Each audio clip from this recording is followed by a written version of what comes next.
విమలమ్మ గారికి నెల్లూరు పక్షాన ప్రత్యేకమైనటువంటి కృతజ్ఞతలను తెలియజేస్తున్నాను. ఒక విషయాన్ని మనము ఇప్పుడు కూడా మర్చిపోకూడదు.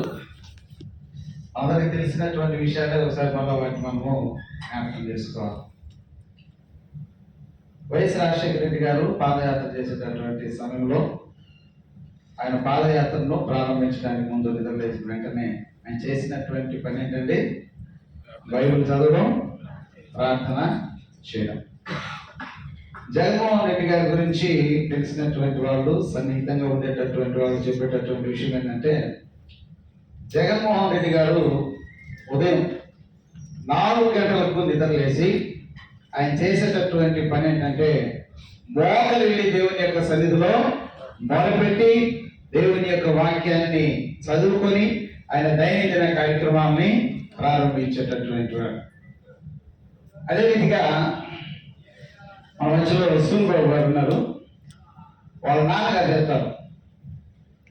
వాళ్ళకి వ్యాపారాలు ఉన్నాయి, అందరికీ తెలుసు. వాళ్ళకు ఉన్నటువంటి ఆ వ్యాపారాల దగ్గర ఈ లారీలు ఎన్ని వచ్చినప్పుడు ఆదివారం రోజు నో లోడింగ్ నో అన్లోడింగ్ అంట. భారతమ్మ గారు ఉంటే ఒక మాట చెప్తారన్న, అందరు చర్చికి వెళ్తేనే భోజనానికి టోకన్ ఇస్తాము. ప్రతి ఒక్కరు, ఏ మతం కాదు, కులం కాదు, ప్రాంతం కాదు, ఏదైనా కాదు, అందరూ చర్చికి వెళ్ళి ప్రార్థన చేస్తేనే వారికి ఆ రోజు భోజనం అని టోకన్లు అనేవి ఇస్తున్నారంట.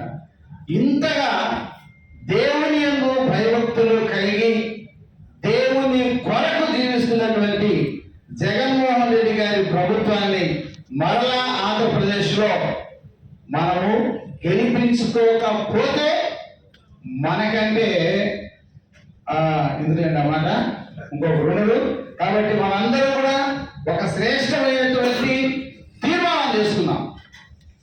రానున్నటువంటి ఎలక్షన్లో జగన్మోహన్ రెడ్డి గారు దేవుని పైన ఎంతగా ఆధారపడుతున్నారో మన పైన కూడా అంతే ఆధారపడుతున్నారు. మనందరం కూడా వైఎస్ఆర్సీపీకి స్టార్ క్యాంపెయినర్స్ గా ఉండి జగన్మోహన్ రెడ్డి ప్రభుత్వాన్ని గద్దెనెక్కించడానికి మనందరం కూడా ముక్త కంఠంతో తీర్మానం చేసుకుని సపోర్ట్ చేయాలని ప్రభునామములో మీకు అందరికీ మనం చేస్తున్నాను. Thank you. ఈ సమయంలో ఇద్దరు క్లుప్తంగా వారి యొక్క మాటల్ని తెలియజేయాలని ఇష్టపడుతున్నారు.